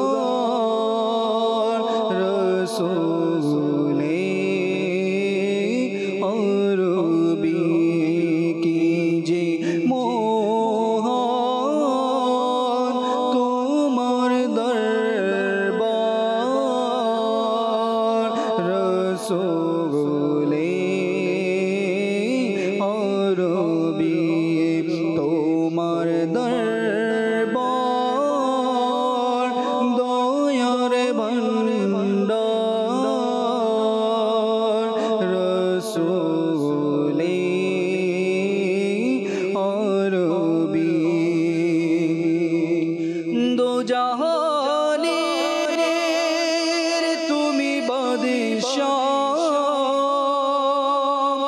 রসুলে আরবি দো জাহানের তুমি বাদশাহ রসুলে আরবি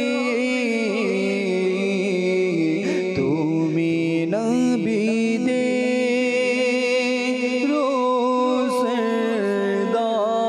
রোসরদার রসুলে আরবি তোমার দরবার দয়ার ভান্ডার রসুলে আরবি শূন্য হাতে ফিরনি কে তোমার দরবার হতে শূন্য হাতে ফিরনি কে তোমার দরবার হতে কতই মহান তোমার দরবার রসুলি আরবি কি যে মহান তোমার দরবার রসুলি আরবি ছড়িব না কবু তোমার দামান ছড়িব না কবু তোমার দামান ইয়া খাজামই নদীনে হাসান ইয়া খাজামই নদীনে হাসান হোকি তোমাতে পিতা মোর মন পান ধন হোকি তোমাতে পিতা মোর মন প্রাণ ধন ইয়া খাজামই নদীনে হাসান ইয়া খাজামই নদীনে হাসান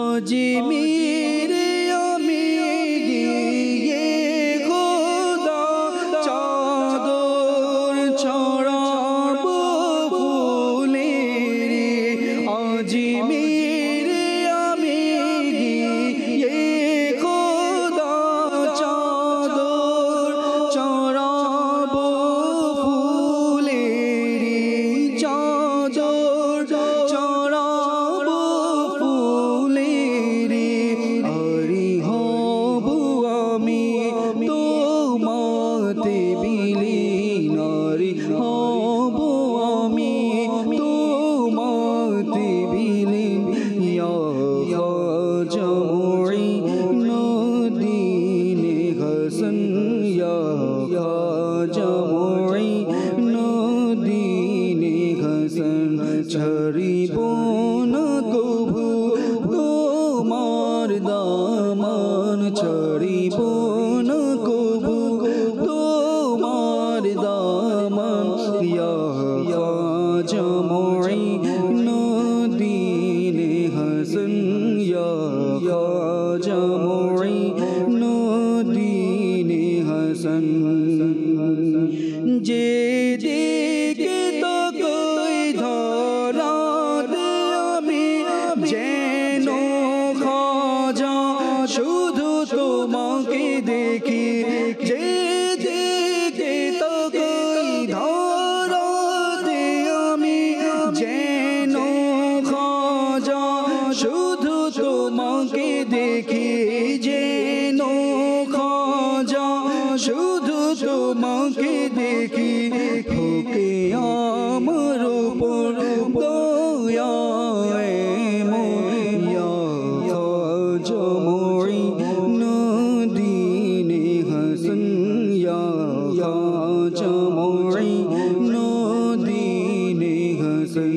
ছাড়িব না কভু তোমার দামান, ছাড়িব না কভু তোমার দামান। ইয়া খাজা মুঈনুদ্দিনে হাসান, ইয়া খাজা মুঈনুদ্দিনে হাসান। মাশাআল্লাহ মাশাআল্লাহ। দর্শকবৃন্দ, আপনাদের অনুরোধকৃত কালামের কিছু কিছু অংশ, কয়েকটি পংক্তি আমরা শোনানোর চেষ্টা করেছি। ইনশাআল্লাহ তাআলা এভাবেই আপনারা আমাদেরকে সঙ্গ দিবেন। আপনাদের ফরমাইশ, আপনাদের অনুরোধ আমরা রাখার চেষ্টা করছি ইনশাআল্লাহ তাআলা। দর্শকবৃন্দ, আমরা আলোচনা করছিলাম একটি বিষয় নিয়ে, আল্লাহ তাআলার জিকির নিয়ে। আর এটাও আলোচনা হচ্ছিল যে এমন কোনো বস্তু নেই, এমন কোনো প্রাণী নেই যে প্রাণী আল্লাহ তাআলার জিকির করছে না। প্রত্যেকটা বস্তু, প্রত্যেকটা প্রাণী জিকির করছে। এক একজনের জিকিরের এক এক রকম হয়ে থাকে। আল্লাহ তাআলা অনেক বান্দা এমন আছেন যারা আল্লাহ তাআলার জিকির করে থাকে, আল্লাহ তাআলার জিকির গোপনে গোপনে করে। একটা বিষয় যে আল্লাহ তাআলার সাথে যে কানেকশন হওয়া, বান্দার সাথে আল্লাহ তাআলার কানেকশন, এটার কয়েকটি পন্থা, কয়েকটি মাধ্যম। সরাসরি যে কানেকশন, একটা হচ্ছে আল্লাহ তাআলাকে, আল্লাহ তাআলার নামে জিকির করা, আল্লাহ তাআলাকে ডাকা। আল্লাহ তাআলার জিকির হচ্ছে আল্লাহ তাআলার সাথে সরাসরি কানেকশন হওয়ার, কানেক্ট হওয়ার একটা মাধ্যম। এমনিভাবে দোয়া একটি মাধ্যম। এই জিকির মানব জীবনে, আমরা আপনার থেকে শুনলাম যে খুবই চমৎকার মাদানী ফুল দিয়েছেন যে জিকির আমাদের জন্য কতটুকু গুরুত্বপূর্ণ, পাশাপাশি জিকির করার দ্বারা আমাদের কি কি উপকার হয়। আরও কিছু মাদানী ফুল চাইবো আপনার থেকে, যেটা আমাদের দর্শকবৃন্দদের অনেক উপকার হবে ইনশাআল্লাহ তাআলা। এই বিষয়টা একটু পরে বলবো। আপনি যে প্রথম যে বিষয়টা বলেছেন যে প্রত্যেক জিনিস, প্রত্যেক বস্তু আল্লাহ পাকের জিকির করে। আমরা তো এমনি শুনে থাকি যে ইউসাব্বিহু লিল্লাহি মা ফিস সামাওয়াতি ওয়া মা ফিল আরদ, ইয়াসজুদু লাহু মা ফিস সামাওয়াতি ওয়া মা ফিল আরদ। যে আসমান ও জমিনে যা আছে সবকিছু আল্লাহ তাআলার কি করে? তাসবিহ পাঠ করে। আসমান জমিনে যা আছে সবকিছু আল্লাহকে সিজদা করে। এক্ষেত্রে অনেকের প্রশ্ন থাকতে পারে যে সবকিছু বলতে কি এখানে সবকিছুই, মানে তাফসির তো করা দরকার। যে বলা হয় না যে পরবর্তীতে যখন আরো ব্যাখ্যা বিশ্লেষণ করা হয় যে ফানসুদ্দা বাবু তাফসির, তাফসিরের দরজা যেন বন্ধ হয়ে যায়, যেন কেউ বলতে না পারে যে এই জিনিসগুলো বাদ রয়েছে। তাবিলের দরজা যেন বন্ধ হয়ে যায়, ফানসুদ্দা বাবু তাবিল, যে হয়তো একসাথে করছে না বা কোনো এক সময় বন্ধ আছে আর কোনো এক সময় চলছে, এটাও যেন বন্ধ হয়ে যায়। এজন্য আল্লাহ পাক এক জায়গায় একদম বিস্তারিতই বলে দিয়েছে যে সর্বদা সর্ব জিনিস আল্লাহ পাকের তাসবিহ পাঠ করছে। যেমনটা আল্লাহ তাআলা ইরশাদ করেছেন সূরা বানী ইসরাঈলের মধ্যে, আর আয়াত নম্বর হচ্ছে 44। আল্লাহ তাআলা ইরশাদ করছেন তুসাব্বিহু লাহুস সামাওয়াতুস সাবউ ওয়াল আরদু ওয়া মান ফীহিন, যে আল্লাহ তাআলার তাসবিহ পাঠ করে সামাওয়াতুস সাবউ, সপ্ত আসমান। আসমান শুধু এক আসমান নয়, যত আসমান আছে আল্লাহ তাআলার সৃষ্টিতে সকল আসমান আল্লাহ তাআলা তাসবিহ পাঠ করে। ওয়াল আরদু জমিন ওয়া মান ফীহিন, এবং সপ্ত আসমান এই জমিনের মধ্যে যা কিছু আছে সবকিছু আল্লাহ তাআলার কি করে? তাসবিহ পাঠ করে। এরপর আল্লাহ তাআলা আরো স্পষ্ট করে দিচ্ছেন ওয়া ইম মিন শাইইন, এমন কোনো বস্তু নেই ইল্লা ইউসাব্বিহু, প্রত্যেক বস্তু আল্লাহ তাআলার কি করে? তাসবিহ পাঠ করে, বিহামদিহি, তার প্রশংসার সাথে। ওয়ালাকিন লা তাফকাহুনা তাসবিহাহুম, যদিও বা তোমরা তাদের তাসবিহ বুঝতে পারো না। এখন এটা হচ্ছে আমাদের দুর্বলতা যে আমরা সেই সকল প্রাণী বলি, সেই সকল বস্তু বলি, সেগুলোর তাসবিহ আমরা বুঝতে পারি না বা শুনতে পারি না। তো আল্লাহ তাআলার তাসবিহ এখানে যে সিগা ব্যবহার করা হয়েছে সেটা মুজারে, আর মুজারে সিগার আমরা জানি একটা হচ্ছে চলমান, আর একটা হচ্ছে ভবিষ্যৎ। তো এখানে আমরা চলমান যেটা আছে চলতে থাকে সেটার এখানে সঙ্গত হবে নেওয়া। আচ্ছা, এখানে আরো একটা বিষয় অনেকে হিকমত বর্ণনা করে থাকেন যে আল্লাহ তাআলার যে প্রাণীগুলো আছে, সৃষ্টি আছে, সৃষ্টি জগতে আমরা শুনলাম যে সকল কিছু কি করে? আল্লাহ তাআলা জিকির করে, তাসবিহ পাঠ করে। এর মধ্যে আল্লাহ তাআলার জিকির, তাসবিহ পাঠ করা বা ইবাদতের একটা হচ্ছে তাওয়াফ। আমরা হজের সময় দেখি যে একটা বিশেষ ইবাদত হচ্ছে কি? তাওয়াফ করা। তো এটা একটা ইবাদত। আর আমরা এও জানি যে আল্লাহ তাআলার যে সৃষ্টি আছে, বিশেষত আসমানে যেগুলো আছে সবগুলো সর্বদা কি করছে? ঘুরছে। কুল্লুম ফি ফালাকি ইয়াসবাহুন, যে আল্লাহ তাআলা দিন রাত চন্দ্র সূর্য যা কিছু সৃষ্টি করেছেন, কুল্লুম ফি ফালাকি ইয়াসবাহুন, প্রত্যেকটা কি আছে? ঘূর্ণয়মান আছে। এটাকে অনেকেই তাওয়াফের সাথে তাশবিহ দিয়েছেন যে তাওয়াফ যেভাবে আল্লাহ তাআলার একটা ইবাদত, অনুরূপভাবে এই যে সৃষ্টিগুলো সর্বদা ঘূর্ণয়মান আছে। এমনকি আমরা যদি দেখি যে প্রত্যেকটা সৃষ্টি কিন্তু পরমাণু দিয়ে সৃষ্টি, অনেকগুলো পরমাণু হয়ে একটা সৃষ্টি হয়। এমনকি একটা সরিষার মধ্যে অসংখ্য পরমাণু রয়েছে, আর এগুলোর মধ্যে রয়েছে আপনার ইলেকট্রন রয়েছে, নিউট্রন রয়েছে, প্রোটন রয়েছে, এগুলো আবার কি করছে, ঘুরছে। অর্থাৎ প্রত্যেকটা সৃষ্টি কোনো না কোনো ঘোরার কাজে, অর্থাৎ এই আল্লাহ তাআলার একটা বিশেষ যে ইবাদত তাওয়াফ এটার মাঝে বিদ্যমান। অনেকে এটা বর্ণনা করেছেন যে তাদের এই ঘূর্ণয়মানটা এটা হচ্ছে ইবাদত, আল্লাহ তাআলার ইবাদত। আর এই ইবাদতের সাথে সামঞ্জস্য রেখে আল্লাহ তাআলা বিশেষ বান্দাকে ইবাদত দিয়েছেন এই তাওয়াফ, যে বছরের একটা সময় আল্লাহ তাআলার যত মাখলুক আছে এই তাওয়াফের কাজে লিপ্ত, এটা অনেকে বর্ণনা করেছেন। আর এখানে আরেকটা বিষয় একটু ক্লিয়ার করব, সেটা হচ্ছে যে কুল্লুম ফি ফালাকি ইয়াসবাহুন, যে আসমানে যা কিছু আছে সবকিছু ঘূর্ণমান। জমিন কিন্তু আসমানের মধ্যে অন্তর্ভুক্ত না। জি, ঠিক আছে। আমরা যদি ফালাক এর যদি ডিকশনারি দেখি, ফালাকের কি সংজ্ঞা রয়েছে, ফালাক কাকে বলে, তাহলে দেখবো যে আসমান অর্থাৎ জমিনের উপরে যে শূন্য দৃশ্যটা রয়েছে, বান্দা যা কিছু দেখছে, এটা হচ্ছে আসমানের মধ্যে অন্তর্ভুক্ত। জমিন কিন্তু আসমানের মধ্যে অন্তর্ভুক্ত না। আবার যেন কেউ এটা না বলে যে জমিনও কি করছে, ঘুরছে। এ ব্যাপারে আল্লাহ হযরত রাহমাতুল্লাহ তাআলা একটা চমৎকার রিসালাও রয়েছে, যে সেই রিসালার মধ্যে আল্লাহ হযরত রাহমাতুল্লাহ তাআলা এটা সাব্যস্ত করেছেন বিভিন্ন আর্গুমেন্ট দিয়ে, যে আসমান যে আছে এবং সেখানে যত বস্তু আছে সেগুলো ঘূর্ণায়মান, জমিন কিন্তু স্থির সাকিন রয়েছে। আচ্ছা, এটা হচ্ছে একটা বিষয় যে সকল বস্তু কি রয়েছে, আল্লাহ তাআলার তাসবিহ, আল্লাহ তাআলার সিজদা, এবং এটা সকল বস্তু এর মধ্যে অন্তর্ভুক্ত রয়েছে। আরেকটা বিষয় রয়েছে যে আল্লাহ তাআলার জিকিরের মধ্য থেকে আসলে প্রকৃতপক্ষে মুমিন যারা রয়েছে তারা আসলে গাফেল কখন হতে পারে না। যেমনটা আল্লাহ তাআলা ইরশাদ করেছেন, রিজালুল্লা তুলহিহিম তিজারাতুম ওয়ালা বাইউন আন যিকরিল্লাহি ওয়া ইকামিস সালাতি ওয়া ইতাইজ যাকাত ইয়াখাফুনা ইয়াওমান তাতাকাল্লাবু ফীহিল কুলুবু ওয়াল আবসার। যে আল্লাহ তাআলার বান্দা যারা, প্রকৃত বান্দারা যারা রয়েছে, লা তুলহিহিম তিজারাতু ওয়ালা বাইউন আন যিকরিল্লাহ, তাদেরকে না ব্যবসা আল্লাহ তাআলার জিকির থেকে গাফিল করতে পারে, না কেনাবেচা আল্লাহ তাআলার জিকির থেকে গাফিল করতে পারে, না নামাজ থেকে গাফিল করতে পারে, না যাকাত থেকে গাফিল করতে পারে। বরং তারা তো এরকম যে ইয়াখাফুনা ইয়াওমান, তার ওই দিনকে ভয় করে যেদিনই অন্তর এবং চোখ বিপর্যস্ত হয়ে যাবে, বিপর্যয় হয়ে পড়বে, অর্থাৎ কিয়ামতকেও তারা কি করে, ভয় করে। তো বান্দায় মুমিন যে রয়েছে তার বৈশিষ্ট্য এটাই যে সে যে পেশার মধ্যে লিপ্ত থাকুক না কেন, যে পেশার মধ্যে জড়িত থাকুক না কেন, সে আল্লাহ তাআলার জিকির থেকে কখনো গাফিল হবে না। সে এটা কখনো অজুহাত হিসাবে দেবে না যে আমার পরিবার রয়েছে, এজন্য সারাদিন সকাল থেকে সন্ধ্যা পর্যন্ত আমার পরিবার কি করতে হয়, তাদের আয়ের জন্য, তাদের রুজির জন্য আমাকে কি করতে হয়, সময় দিতে হয়, এই জন্য আর আমি ইবাদত করতে পারছি না। এটা প্রকৃতপক্ষে মুমিনের বৈশিষ্ট্য হতে পারে না। কারণ আল্লাহ তাআলা তো শিখিয়ে দিয়েছেন, যখন তোমরা নামাজ শেষ করবে, ফাইদা কদাইতুমুস সালাতা ফান্তাশিরু ফিল আরদ, যখন নামাজ সম্পন্ন করে নেবে তোমরা জমিনে ছড়িয়ে পড়ো। হালাল জীবিকার তাকিদ আল্লাহ তাআলাই দিয়েছেন। সুতরাং অতঃপর আমি কিভাবে বলতে পারি যে জীবিকা নির্বাহের জন্য আমার সমস্ত সময় চলে যাচ্ছে? এটা তো হতে পারে না। আর আল্লাহ তাআলা তো জীবিকার দায়িত্ব নিজেই নিয়ে নিয়েছেন, ওমা মিন দাব্বাতিন ফিল আরদি ইল্লা আলাল্লাহি রিজকুহা, যে দুনিয়ায় এমন কোনো প্রাণী নেই যার জীবিকার দায়িত্ব আল্লাহ তাআলা গ্রহণ করেনি। সুতরাং আমরা যখন নিজেকে মুমিন বান্দা বলবো আর আল্লাহ তাআলার বান্দা, খাঁটি বান্দা হিসাবে বলতে চাইবো, তখন এই অজুহাত কোনো কাজেই আসবে না। আরেকটা বিষয় হচ্ছে যে জিকিরের যে বিষয়গুলো রয়েছে এটা আসলে পরিধিটা অনেক ব্যাপক। যেমনটা বলছিলাম যে আমার হাতের জিকির রয়েছে, আমার জবানের জিকির রয়েছে, আমার শরীরের জিকির রয়েছে, আমার পায়ের জিকির রয়েছে।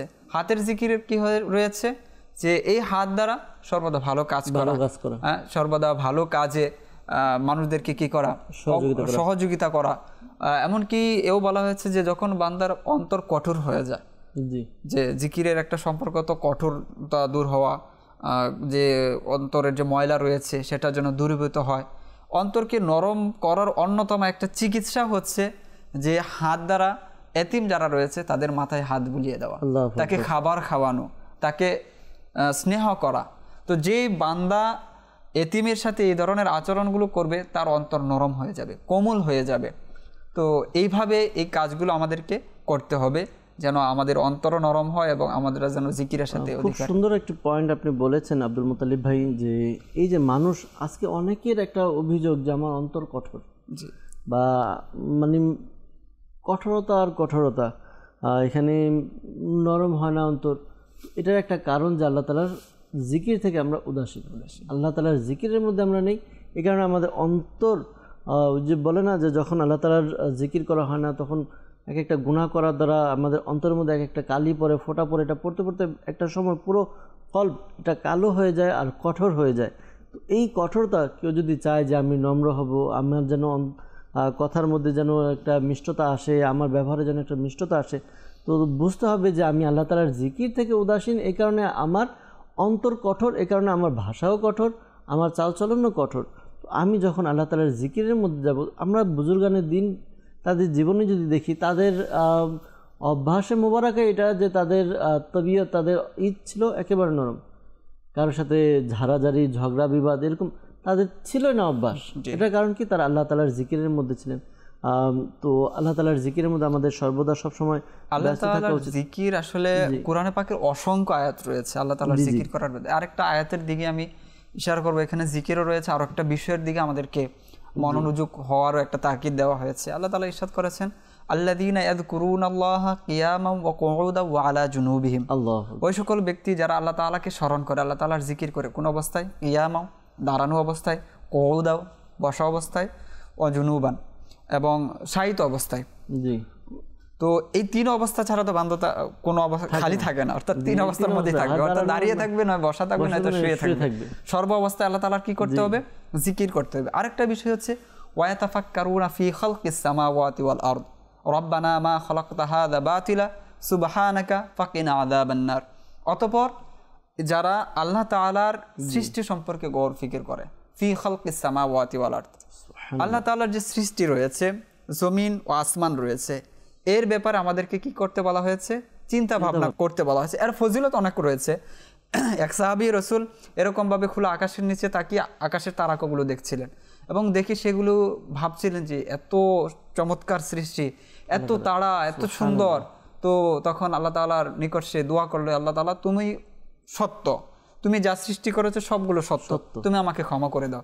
অতঃপর আল্লাহ তাআলা তাকে ক্ষমা করে দিলেন। অর্থাৎ আল্লাহ তাআলার নিদর্শন নিয়ে যখন বান্দা ভাববে তখন এটা সে স্বীকৃতি দিতে বাধ্য হবে যে আল্লাহ তাআলা মহান। আচ্ছা, এখানে যে বিষয়টা সেটা হচ্ছে ইয়াতাফাক্কারুনা ফি খালকিস সামাওয়াতি ওয়াল আরদ। আমরা যারা আছি আমাদেরকেও আল্লাহ তাআলার এই যে খালকিস সামাওয়াতি ওয়াল আরদ, আল্লাহ তাআলার আসমান এবং জমিনের মধ্যে যে সৃষ্টিগুলো রয়েছে এগুলো নিয়ে আমাদের ভাবা উচিত। আমাদেরকে তাফাক্কুর করার জন্য আল্লাহ তাআলা আদেশ দিয়েছেন যে তোমরা তাফাক্কুর করো, গৌর ফিকর করো। আজ এই বিষয় থেকে দূরে বিদায় আমরা অসংখ্য বিষয় থেকে দূরে।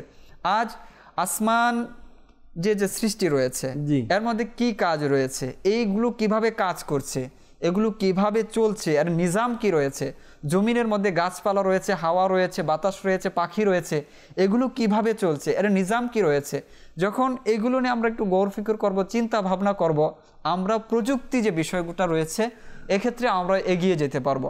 আসমানের যেটা রয়েছে, আসমানের শূন্যতা রয়েছে, এর মধ্যে পাখি আসলে কিভাবে উঠছে, পাখির উড়ার কারণটা কি রয়েছে, যখন এ নিয়ে আমরা গবেষণায় লেগে যাব, চিন্তা ভাবনায় লেগে যাব, তখন এই পাখিকে কেন্দ্র করে যে আজ বিমান সৃষ্টি হয়েছে, পাখিকে কেন্দ্র করে অত্যাধুনিক যন্ত্র আবিষ্কার করা হয়েছে, পাখি কিভাবে শূন্যর উপর ভর করে চলছে। আজ আমরা শঙ্খচিল দেখি যে কত উঁচু উড়ছে, আবার কতটুক হাওয়া হলে তার পাখাগুলো কিভাবে বাঁকিয়ে দেয়, কিভাবে চলে। আবার জমিনের মধ্যে যে রয়েছে সৃষ্টি রয়েছে, বাতাস রয়েছে, সেটা কিভাবে কতটুক বেগে চললে পরে কিভাবে কি হবে। এই বিষয়গুলো নিয়ে যখন আমরা ভাববো তখন আমরাও কিন্তু এগিয়ে যাব। এর পূর্বে কিন্তু আমাদেরকে আল্লাহ তাআলার জিকিরের কথা বলা হয়েছে, এরপরে কিন্তু তাফাক্কুরের কথা বলা হয়েছে। এটা আমাদের ভাবা উচিত, জিকির ব্যতীত যখন তাফাক্কুর করবে এই সৃষ্টিগুলোর মধ্যে, সে হয়তো জ্ঞানিত হয়ে যাবে, বিজ্ঞানিত হয়ে যাবে, জ্যোতিত প্রসা বিজ্ঞানী, যুগশ্রেষ্ঠ বিজ্ঞানিত হয়ে যাবে, তবে আল্লাহ তাআলার জিকির থেকে গাফেল হওয়ার কারণে সে বেদিন হয়ে যাবে। আজ অসংখ্য বিজ্ঞানী দেখি কিন্তু সে বিজ্ঞানী তো ঠিক আছে কিন্তু ইমানদার নয়। আপনি যখন জিকির করবেন, জিক্রুল্লাহ করার পর তাতাফাক্কার ফি খালকিস সামাওয়াত আর খালকুস সামাওয়াতি ওয়াল আরদ, জিকিরের সাথে সাথে যখন এটা করবেন তখন আপনি বিজ্ঞানীও হবেন এবং আপনি ইমানদারও হবেন। সুতরাং দুইটা বিষয়কে আমাদের অবশ্যই একটু খেয়াল করা উচিত। খুবই গুরুত্বপূর্ণ বিষয় যে দেখেন আজকে মানুষ যা কিছু সৃষ্টি করছে, আমরা বলি যে আমরা আপডেট হচ্ছি, সব কিন্তু এই চিন্তা ভাবনার ফল, রেজাল্ট আর কি। আল্লাহ তাআলার সৃষ্টি সব কিছু নিয়ে যখন মানুষ চিন্তা ভাবনা করছে তখন এক একটা বিষয়ে আবিষ্কার হচ্ছে। এটা কি আল্লাহ তাআলার কুদরত দেখে মানুষ করতে পারতেছে। বিভিন্ন সময় বিভিন্ন কিছু দেখি যে একটা পোকা আছে যার অনেকগুলো পা, ঠিক আছে, চলে। তো আমরা ছোটবেলা থেকে শুনেছি এই পোকা দেখে মানুষ ট্রেন তৈরি করেছে, কারণ ট্রেনের অনেকগুলো চাকা আর চলেও কিন্তু ওই পোকার মাধ্যমে, হয়তো এটাই বাস্তব। আমরা ফড়িং দেখি, সেম ফড়িং এর নকশা এবং হেলিকপ্টারের নকশা সেম, ঠিক আছে। একটা পাখি আছে, যে পাখিটা এবং একটা বিমান আছে, বিশেষ একটা বিমান আছে যেটা নাকি সবচেয়ে ক্ষমতা সম্পন্ন বিমান বলা হয়, যুদ্ধ বিমান। তো ওই পাখির ডিজাইন এবং সেই বিমানের ডিজাইন সেম, এবং অসংখ্য বিষয় আমরা দেখতে পাচ্ছি। তো এটা কিভাবে হয়েছে? ওই আল্লাহ তাআলার সৃষ্টির মাধ্যমে যারা চিন্তা ভাবনা করেছে তারাই কিন্তু পরবর্তীতে আবিষ্কার করতে সক্ষম হয়েছে যে পাখি যদি এইভাবে উঠতে সক্ষম হয় তাহলে আমরাও হয়তো এরকম সেম ডিজাইন এর মধ্যে কি রয়েছে ওরকমভাবে করে আমরাও সেটা আবিষ্কার করতে সক্ষম। সুতরাং অবশ্যই আমরা সেটা করব, চিন্তা ভাবনা করব। তবে পূর্বে যে আদেশটার কথা বলা হয়েছে আল্লাযীনা ইয়াযকুরুনাল্লাহ, আল্লাহ তাআলার জিকিরকে সাথে রাখতে হবে, অতঃপর আমাদেরকে সেই বিষয়ের প্রতি ধাবিত হতে হবে। বাস্তবে কি দর্শকবৃন্দ, আজকে যে আলোচনা আমরা শুনলাম, আমাদের আব্দুল মুতালিব ভাই খুব সুন্দরভাবে কোরআনে পাক থেকে হাদিসে মোবারকা থেকে জিকিরের ব্যাপারে, জিকিরের গুরুত্ব, জিকিরের ফজিলত, এই বিষয়গুলো আমরা তুলে ধরার চেষ্টা করেছি। দর্শকবৃন্দ, নিয়ত করে নিয়ে আমরা আশা রাখতে পারি যে আমাদের আলোচনা থেকে আজকে অনেকেই অনেক কিছু শিখতে পেরেছেন, জানতে পেরেছেন। আমরা এগুলো শেখার মধ্যে নয়, বরঞ্চ প্র্যাকটিক্যাল নিয়ে আসি। আল্লাহ তাআলার জিকির হোক এটা নামাজের মাধ্যমে, হোক ইবাদতের মাধ্যমে, বা আল্লাহ তাআলাকে স্মরণ করা, আল্লাহ তাআলার নাম ডেকে, যেভাবে হোক আল্লাহ তাআলার জিকিরের মধ্যে যেন আমরা সর্বদা মশগুল থাকি। দর্শকবৃন্দ, সময়টা অনেকটা চলে গিয়েছে, বিদায় নিব। যারা আমাদেরকে দেখছেন বা দেখেছেন, অনেকে আমাদেরকে ফেসবুকের মাধ্যমে ফেসবুকে কমেন্ট করেছেন, কামাল আত্তারি ভাই, আবু সাঈদ ভাই, এরপর কাউসার ভাই, আরমান ভাই, লোকমান আত্তারি ভাই, শফিকুল ইসলাম ভাই, সব যারাই আমাদেরকে কমেন্ট করেছেন। অনেকে আমাদেরকে কালামের জন্য বলেছেন, সময় নেই, না হয় কালামের বিষয়গুলো আমরা নেওয়ার চেষ্টা করতাম। দর্শক কিন্তু যারা আমাদেরকে দেখেছেন, কমেন্ট করেছেন, আপনাদের সবাইকে আন্তরিক ধন্যবাদ জানাবো, শুভেচ্ছা জানাবো আমাদের সাথে থাকার জন্য। পাশাপাশি মুবাল্লিগে দাওয়াত ইসলামী যারা অক্লান্ত পরিশ্রম করে তাদের সময়কে আল্লাহ তাআলার জন্য ব্যয় করছেন, আমাদেরকে সময় দিয়েছে, আল্লাহ তাআলা সবার খিদমতকে কবুল করে নিক, আল্লাহ তাআলা আমাদেরকে উত্তম প্রতিদান দান করুক। দর্শক কিন্তু আসুন আমরা সালাতু সালাম পড়বো, এরপর ইনশাআল্লাহ তাআলা অনুষ্ঠান থেকে বিদায় নিব। আবারও কোনো না কোনো অনুষ্ঠানে দেখা হবে ইনশাআল্লাহ তাআলা। ততক্ষণ পর্যন্ত ভালো থাকুন, সুস্থ থাকুন, মাদানী চ্যানেলের সঙ্গে থাকুন। আসুন আমরা দাঁড়িয়ে সালাতু সালাম পাঠ করি। ইয়া নবী সালাম আলাইকা, ইয়া রাসূল সালাম আলাইকা, ইয়া হাবিব সালাম আলাইকা, সালাওয়াতুল্লাহ আলাইকা, মুস্তাফা জানে রহমত পেলা, খো সালাম শমে বাজি में हिदायत पेला, खो सलाम से आज़मी मामूतो का, वन्नो का जलवाए शान कुदरत पेला, खो सलाम डाल दिए क़ल्बों में अज़मते मुस्तफ़ा सय्यदी आला हज़रत पेला, खो सलाम जो से जिन गेला, खो नमाज़ी बने, जो से जिन गेला, खो इमाम सजे, उसे आमिर अगले सुन्नत पेला, खो सलाम मुस्तफा जाने रहमत पेला, खो सलाम शमे बाजी में हिदायत पेला, खो सलाम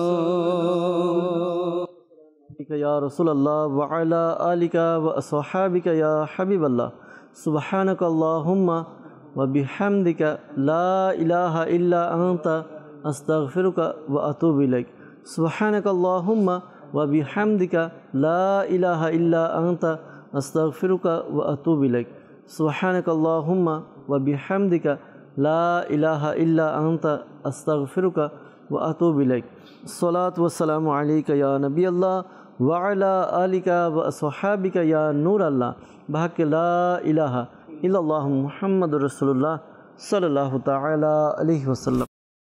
রহমত পূর্ণ হোক প্রভাত আমার, তাহাজ্জুদ আর ফজরের অভ্যাস আছে যার, রহমত পূর্ণ প্রভাত হয় তার।